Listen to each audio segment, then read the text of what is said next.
Pernah nggak sih, bos, mikir langit yang kita lihat setiap malam itu ternyata cuma langit pertama loh. Padahal aslinya ada 7 lapisan langit. Bukan 7 level game, tapi 7 lapisan keagungan Allah yang luar biasa. Dan tiap lapisan punya penghuni dan keajaiban yang bikin kita cuma bisa bilang, Subhanallah. Siap-siap, kita akan melakukan perjalanan spiritual menembus 7 lapis langit.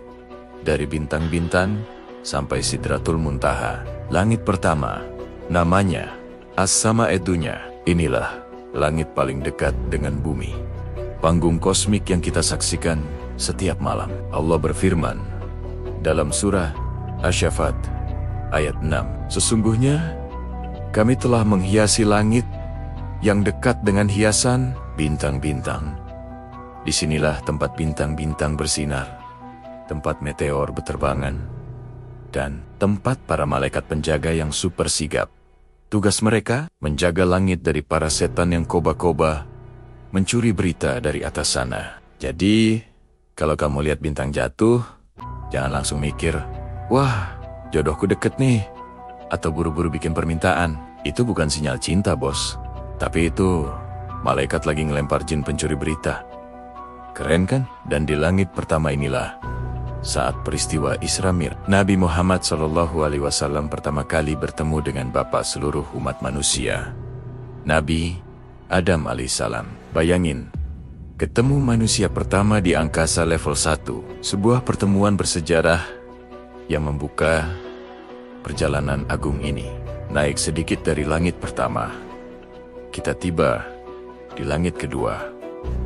Di sini, suasana terasa lebih tenang dan damai. Di lapisan inilah, Nabi Muhammad bertemu dengan 2 nabi yang punya hubungan keluarga yang dekat dan kisah yang luar biasa. Nabi Isa alaihissalam dan Nabi Yahya alaihissalam. Keduanya adalah sepupu, hidup di zaman yang sama, dan sama-sama membawa misi suci dengan penuh kasih. Langit kedua ini digambarkan sebagai tempat peristirahatan bagi ruh orang-orang saleh yang hidupnya penuh dengan kedamaian dan ketenangan. Kalau di dunia, mereka adalah orang-orang yang sabar dan taat. Di sini mereka seolah-olah sedang rebahan syar'i dalam kebahagiaan abadi.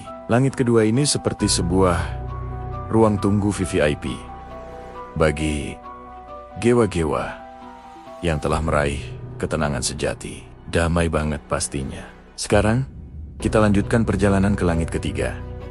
Siap-siap terpesona, bos, karena disinilah Nabi Yusuf alaihissalam berada. Kita semua tahu kisahnya, seorang nabi yang dianugerahi ketampanan luar biasa, sampai-sampai satu negeri bisa geger hanya karena melihat wajahnya. Langit ketiga ini seolah memancarkan cahaya keindahan, kemuliaan, dan rahmat. Ada yang bilang, saat kita merasa sedih dan memandang langit malam, bisa jadi hati kita sedang disapa oleh secercah keindahan dari langit ketiga ini. Auranya yang penuh damai itu ibarat sebuah lagu pengantar tidur yang dilantunkan para malaikat. Sebuah keindahan yang menenangkan jiwa dan mengingatkan kita pada kesempurnaan ciptaan Allah Subhanallah.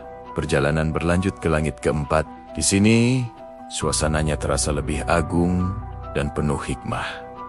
Langit keempat adalah tempat Nabi Idris alaihissalam berada. Beliau adalah sosok yang sangat istimewa. Manusia pertama yang dianugerahi kemampuan untuk menulis dengan pena dan dikenal sebagai hamba yang sangat tekun beribadah. Allah bahkan mengabadikan kemuliaannya dalam Al-Quran. Surah Maryam ayat 57. Dan kami telah mengangkatnya ke martabat yang tinggi. Langit ini juga menjadi kantor pusat bagi para malaikat pencatat amal, kiraman, katibin. Mereka ini kerja non-stop 24 jam sehari, 7 hari seminggu, gak ada shift malam, gak pernah minta cuti, dan yang paling penting, gak bisa dikibulin. Jadi, setiap kali kita mau ngomong atau bertindak sesuatu, ingat ya bos, semua ucapan dan perbuatan kita direkam dengan kualitas Full HD, tanpa jeda iklan, dan akan dipertanggungjawabkan kelak. Sekarang, mari kita naik ke langit kelima. Saat memasuki lapisan ini, suasana terasa lebih sejuk, tenang, dan adem di hati. Disinilah Nabi Harun alaihissalam berada. Nabi Harun dikenal sebagai sosok yang sangat lembut. Tutur katanya, penyabar, dan pandai berkomunikasi. Beliau adalah penyejuk bagi hati yang panas. Ibarat embun pagi yang menyegarkan, langit kelima ini juga menjadi tempat para malaikat pembawa rahmat dan pengampunan. Kalau saja manusia bisa mengintip suasananya, mungkin langitnya akan tampak berwarna biru muda yang lembut, diselimuti cahaya putih yang menenangkan, sebuah aura syahdu yang luar biasa, penuh dengan kedamaian dan kasih sayang Allah. Tempat yang mengingatkan kita betapa luasnya rahmat dan ampunannya. Kita sudah semakin tinggi, bos. Selamat datang di langit ke-6. Di sini, auranya terasa berbeda, penuh dengan kekuatan, ketegasan, dan keagungan. Disinilah Nabi Muhammad bertemu dengan salah satu Nabi Ulul Azmi yang paling berpengaruh, Nabi Musa alaihissalam. Ada momen yang sangat mengharukan di sini. Saat Nabi Musa mendengar bahwa umat Nabi Muhammad hanya diwajibkan sholat 5 kali sehari, beliau langsung menangis. Beliau berkata, "Ya Rabbi, umatku dulu diperintahkan 50 kali saja. Banyak yang lalai. Bagaimana dengan umat Muhammad yang hanya 5 kali?" Di balik tangis itu, ada rasa cinta dan rasa iri yang mulia. Beliau tahu umat akhir zaman akan menghadapi ujian yang jauh lebih berat, dan Allah memberikan keringanan yang luar biasa. Langit ke-6 ini juga merupakan tempat para malaikat pelaksana hukum dan azab Allah.